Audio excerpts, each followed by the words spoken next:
Mahesh G, Vijayendra ಅವ್ರ tweet ಬಗ್ಗೆನೇ ಮಾತನಾಡೋದಾದ್ರೆ, ರಸ್ತೆ ಗುಂಡಿ ಬಿದ್ದು ಹೋಗಿದೆ, ಜನ ಬಿದ್ದು ಪ್ರಾಣ ಕಳ್ಕೊಳ್ತಿದ್ದಾರೆ, ಒಂದು ರಸ್ತೆ ಗುಂಡಿ ಮುಚ್ಲಿಕ್ಕೂ ಕೂಡ ಬ್ರ್ಯಾಂಡ್ ಬೆಂಗಳೂರು ಅನ್ಕೊಂಡು ಓಡಾಡ್ತಿರೋ ಸರ್ಕಾರಕ್ಕೆ ದುಡ್ಡಿಲ್ಲ, 100 ಮನೆ ಕಟ್ಕೊಡೋಕೆ ಹೊರಟಿದ್ದಾರೆ ಅಂತ ಹೇಳಿ ಪ್ರಶ್ನೆ ಮಾಡ್ತಿದ್ದಾರೆ ವಿಜಯೇಂದ್ರ ಅವರು.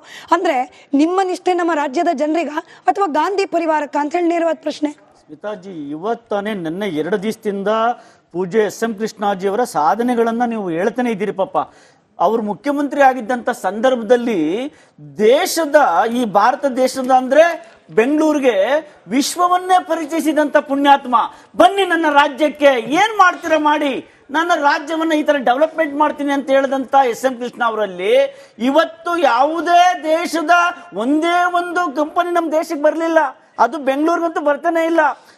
ಬೆಂಗಳೂರು ಕರ್ನಾಟಕ 7,000 ಕಿಲೋಮೀಟರ್ ರಸ್ತೆ ಹಾಳಾಗಿದೆ.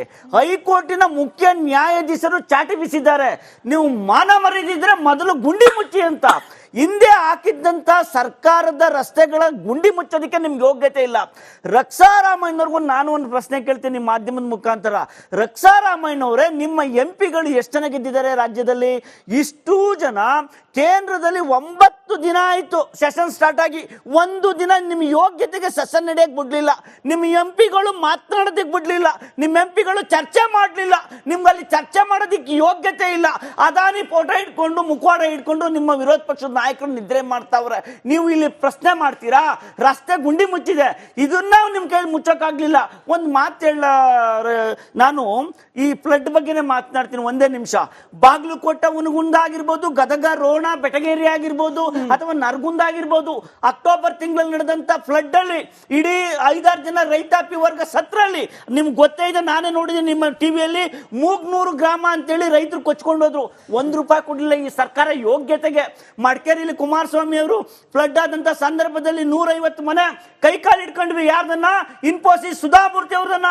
ಸುಧಾ ಮೇಡಮ್ ದಯವಿಟ್ಟು ಕಟ್ಸ್ಕೊಡಿ ಬಡವ್ರಿಗೋಸ್ಕರ ಅಂತೇಳಿ ಸುಧಾ ಮೇಡಮ್ ಅವತ್ತು ದುಡ್ಡು ಕೊಟ್ಟಂತ ದುಡ್ಡಲ್ಲಿ ಕುಮಾರಸ್ವಾಮಿ ಅವರು ಮನೆಯನ್ನ ಕಟ್ಸ್ಕೊಟ್ರು. ಎಲ್ಲಿ? ಕೊಡಗಲ್ಲಿ. ಇವ್ರ ಯೋಗ್ಯತೆಗೆ ಇನ್ನೂ ಕೀ ಕೊಡ್ಲಿಲ್ಲ. ಅಲ್ಲಿ ಯಾರ ಯೋಗ್ಯತೆಗೆ? ಕಾಂಗ್ರೆಸ್ನ ಯೋಗ್ಯತೆಗೆ. ಇವತ್ತು ಸಿರೂರನ್ನ ತೋರಿಸ್ತಾ ಇದ್ದೀರಿ. ಸಿರೂರಲ್ಲಿ ಭರತ್ ಮಾತನಾಡಿದ್ದಾರೆ ಏನಂತ? ಕೇಂದ್ರ ಸರ್ಕಾರ ಇಷ್ಟು MOU ಮಾಡಿದೆ, ನಿಮ್ಗೆ ತಾಕತ್ತಿದ್ರೆ ಒಂದು ಅಪ್ಲಿಕೇಶನ್ ಹಾಕೋದಕ್ಕೆ ಯೋಗ್ಯತೆ ಇಲ್ಲ ಅಂತ. ಇವೆಲ್ಲವನ್ನ ವಿದ್ಯಾವಂತರಾಗಿರುವಂತ ರಕ್ಷಾರಾಮಯ್ಯ ನೋಡ್ಬೇಕು. ರಕ್ಷಾರಾಮಯ್ಯನವ್ರಿಗೆ ಅಷ್ಟು ಆನ್ಸ ಇದ್ರೆ madam, you can go and ask to mister Siddaramaiah. ಸಿದ್ದರಾಮಯ್ಯನ ಹತ್ರ ಮಾತನಾಡೋದಕ್ಕೆ ಫೀಸ್ ಇಲ್ಲ ಯಾರಿಗೂ. ಯಾಕೆ ಅಂತ ಹೇಳಿದ್ರೆ ಅಲ್ಲಿ ಫೀಸ್ ಇರೋದು ಒಬ್ರಿಗೇನೆ. ಆ ಫೀಸ್ ಒಂದು ಫೀಸು ಇವ್ರ ಹತ್ರ ಇದೆ, ಯಾರ ಹತ್ರ? DK ಶಿವಕುಮಾರ್ ಹತ್ರ. ಇನ್ನೊಂದು ಫೀಸು ರಾಹುಲ್ ಗಾಂಧಿ ಅವ್ರ ಹತ್ರ ಇದೆ. ಯಾರ ಹತ್ರ? ಇನ್ನೊಂದು ಫೀಸು ಮಲ್ಲಿಕಾರ್ಜುನ್ ಖರ್ಗೆ ಅವ್ರ ಹತ್ರ ಇದೆ. ಆ 3 ಫೀಸ್ ಇಲ್ಲದೆ ಇರುವಂತ ಸಿದ್ದರಾಮಯ್ಯನವರು ಎಲ್ಲರಿಗೂ ಭಾಗ್ಯಗಳು ಕೊಡೋದಿಕ್ಕೆ ಸಾಧ್ಯನಾ? ರಸ್ತೆ ರಿಪೇರಿ ಮಾಡಿಸೋದಿಕ್ಕೆ ಸಾಧ್ಯನಾ? ಬಾಣಂತಿಯರನ್ನ ಕಾಪಾಡೋದಿಕ್ಕೆ ಸಾಧ್ಯನಾ? ಈ ರಾಜ್ಯವನ್ನ ಬಡತನದಿಂದ ಮೇಲೆತ್ತೋದಿಕ್ಕೆ ಸಾಧ್ಯನಾ? 5 ಗ್ಯಾರಂಟಿಗಳು ಇಟ್ಕೊಂಡ್ರೆ ಇನ್ನೇನು ಇಲ್ಲ ಮೇಡಮ್. ಇಲ್ಲಿ ನೀವೇ ಹೋಗಿ ನೋಡಿ, ಈ ಡಿಸೆಂಬರ್ ತಿಂಗಳಲ್ಲಿ ಎಷ್ಟು ಜನ ಆಕ್ಸಿಡೆಂಟಲ್ ಸತ್ತಿದ್ದಾರೆ ನಿಮ್ಮ ಮಾಧ್ಯಮದಲ್ಲಿ ತರಿಸಿ. ಎಷ್ಟು ಜನ ಆಕ್ಸಿಡೆಂಟು? ಬೆಂಗಳೂರಲ್ಲಿ ಬೆಳಿಗ್ಗೆ ಎದ್ರೆ ಧೂಳು. KSRTC ಬಸ್ ಹಿಂದಗಡೆ ಹಾಕಿದ್ದಾರೆ. ನೀವು ಯಾವುದೇ KSRTC BMTC ಬಸ್ ನೋಡಿ ಬೆಂಗಳೂರಲ್ಲಿ. ಮಾಲಿನ್ಯದಿಂದ ಬೆಂಗಳೂರನ್ನ ರಕ್ಷಿಸಿ. ನೀವು you can go and see. ಯಾವುದೇ ಬಸ್ಸನ್ನ ನೋಡಿ, ಮಾಲಿನ್ಯದಿಂದ ರಕ್ಷಿಸಿ ಅಂತ ಹೇಳ್ಬಿಟ್ಟು ಅಡ್ವರ್ಟೈಸ್ಮೆಂಟ್ ಮಾಡಿ 100 ಕೋಟಿ ಖರ್ಚು ಮಾಡಿ ಕಿತ್ತೋಗಿರೋ ರಸ್ತೆ ಕೊಟ್ಬಿಟ್ಟು ನೀವು ಮಾಲಿನ್ಯ ಬರ್ತದೆ, ಇನ್ನೇನು ಬರ್ತದೆ? ಸಿದ್ದರಾಮಣ್ಣ, ನಾನು ಮೇಡಮ್ ಇಷ್ಟೇ ಮೇಡಮ್, ಸಿದ್ದರಾಮಣ್ಣೊಂದು ಪಾಪ ಅವರನ್ನ ನಾವು ಇವತ್ತು ಕೆಟ್ಟದಾಗಿ ಹೇಳೋದು ಬೇಡ. ಯಾಕೆ ಅಂತ ಹೇಳಿದ್ರೆ, ಕರ್ನಾಟಕದಲ್ಲಿ ಯಾವಾಗ ಗಾಂಧಿ ಕುಟುಂಬ ಚುನಾವಣೆಯಲ್ಲಿ ಸ್ಪರ್ಧೆ ಮಾಡಿದೆಯೋ, ಕರ್ನಾಟಕದ ಪಕ್ಕದ ರಾಜ್ಯಗಳಲ್ಲಿ ಯಾವಾಗ ಗಾಂಧಿ ಕುಟುಂಬ ಸ್ಪರ್ಧೆ ಮಾಡಿದೆಯೋ, ಆಗ ATM ಆಗಿ ಮೊದಲನೇ ಬಾರಿಗೆ ಮಾತನಾಡೋದೆ ಕರ್ನಾಟಕದ ಕಾಂಗ್ರೆಸ್ನ ಮುಖ್ಯಮಂತ್ರಿ. ಇದು ಹೊಸದೇನಲ್ಲ. This is not a new message. ಇದ್ರ ಬಗ್ಗೆ ಕೂಡ ಮಾತನಾಡಿದ್ರು. ಭರತ್ ಶೆಟ್ಟಿ ಅವರು ಇನ್ನೊಂದು ಹೇಳಿಕೆ ಇದೆ, ಅದನ್ನ ಪ್ಲೇ ಮಾಡಿ ನಾನು ಅನಿಲ್ ಸರ್ಗೆ ಪ್ರಶ್ನೆ ಕೇಳ್ತೀನಿ.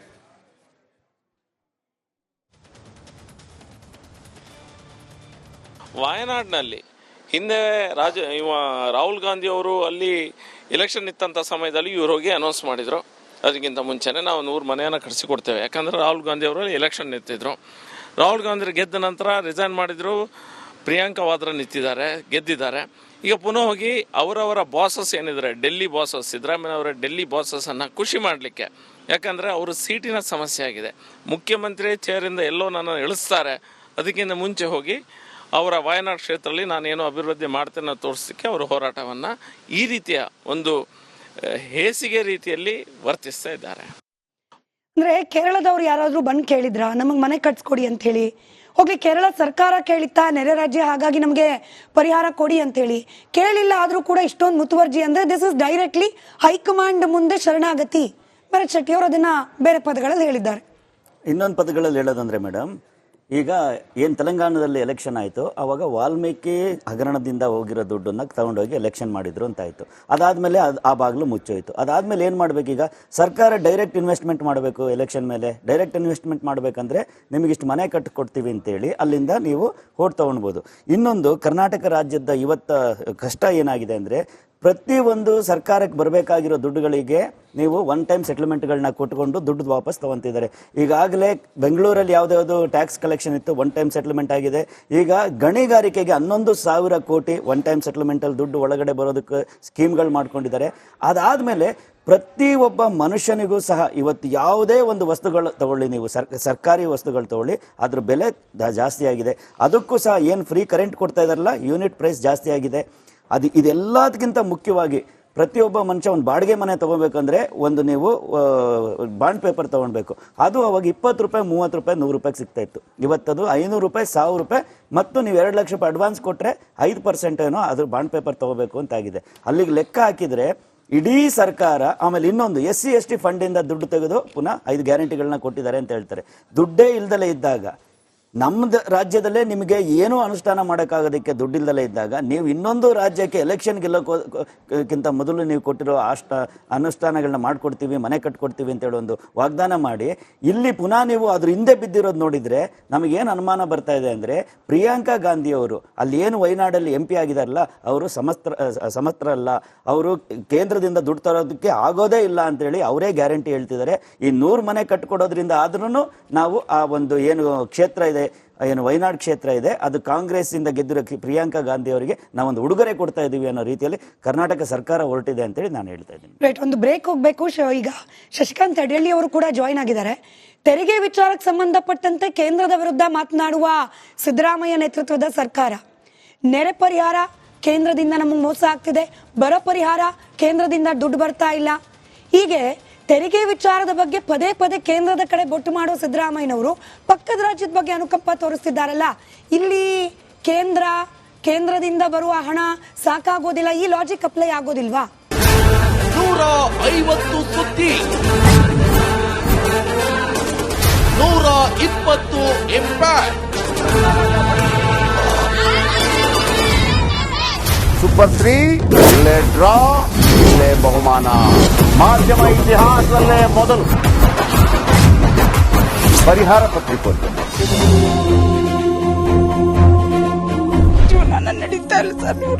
ಗುರುಲಕ್ಷ್ಮಿನಿಲ್ಲ, ಪಿಂಚಣಿನಿಲ್ಲ, ಇದನ್ನೇ ಮಾಡಕ್ಕಾಗಿಲ್ಲ ಅಂತಂದ್ರೆ ಹಿಂಗೇನ್ ಮಾಡ್ತೀರಿ? ಬೇರೆ ಏನ್ ಕಳಿಸಿ ಆ ಸಮಸ್ಯೆಯನ್ನು ಪರಿಹರಿಸಿಕೊಡ್ಲಾಗ್ಬೋದು.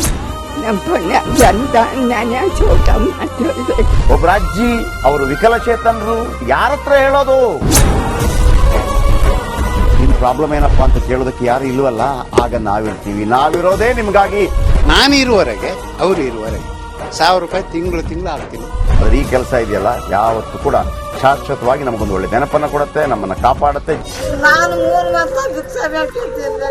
24 ಗಂಟೆಯಲ್ಲಿ ಅವರ ಬದುಕು ಬದಲಾಗಿ ಹೋಯಿತು. ನಾವು ರಿಪಬ್ಲಿಕ್ ಕನ್ನಡ, ನೇಷನ್ ಫಸ್ಟ್. ಸಮಾಜ ನಮಗೆ ಬಹಳ ಮುಖ್ಯವಾಗಿರುತ್ತೆ. ನಾವು ಆ ಜಾತಿ ಈ ಜಾತಿ ಅಂತ ನೋಡೋದಿಲ್ಲ. ಸಮಾಜದ ಕಟ್ಟ ಕಡೆ ವ್ಯಕ್ತಿ ಯಾರಿರ್ತಾನೆ, ಅದು ಯಾವುದೇ ಜಾತಿಯವನಾಗಿರ್ಬೋದು, ಯಾರ ಕಷ್ಟದಲ್ಲಿದ್ದಾನೆ ಅವನ ಪರವಾಗಿದ್ದಾನೆ. ಕನ್ನಡಕ್ಕೆ ಧನ್ಯವಾದ. ನಾವು 1 ವರ್ಷದ ನಿರ್ಭೀತ ಪತ್ರಿಕೋದ್ಯಮ ರಿಪಬ್ಲಿಕ್ ಕನ್ನಡ, ಇದು ನಿಮ್ಮ ಧ್ವನಿ. 1 ವರ್ಷ ಕಳೆದ ಒಂದೇ ವರ್ಷದಲ್ಲಿ ಚುನಾವಣೆಗಳು, ರಾಜಕೀಯ ತಂತ್ರ ಪ್ರತಿತಂತ್ರಗಳು, ಅಭಿಯಾನ, ಜನಪರ ಅಹೋರಾತ್ರಿ ಹೋರಾಟಗಳು, ಪಾರದರ್ಶಕ ವರದಿಗಾರಿಕೆಯ ಪಣ ತೊಟ್ಟು ಮುನ್ನಡೆದಿದ್ದೇವೆ. 1 ವರ್ಷದ ಸಂಭ್ರಮದ ಜೊತೆಗೆ ಜವಾಬ್ದಾರಿ ಕೂಡ ಹೆಚ್ಚಾಗಿದೆ. ಮತ್ತಷ್ಟು ಮುನ್ನುಗ್ಗಿ ಜನಪರ ನಿಲ್ಲುವ ಉತ್ಸಾಹ ಕೂಡ ಹೆಚ್ಚಿದೆ. ಯಾಕಂದ್ರೆ ಇದು ರಿಪಬ್ಲಿಕ್ ಕನ್ನಡ, ನಿಮ್ಮದೇ ಧ್ವನಿ. 1 ವರ್ಷದ ನಿರ್ಭೀತ ಪತ್ರಿಕೋದ್ಯಮ ರಿಪಬ್ಲಿಕ್ ಕನ್ನಡ, ಇದು ನಿಮ್ಮ ಧ್ವನಿ.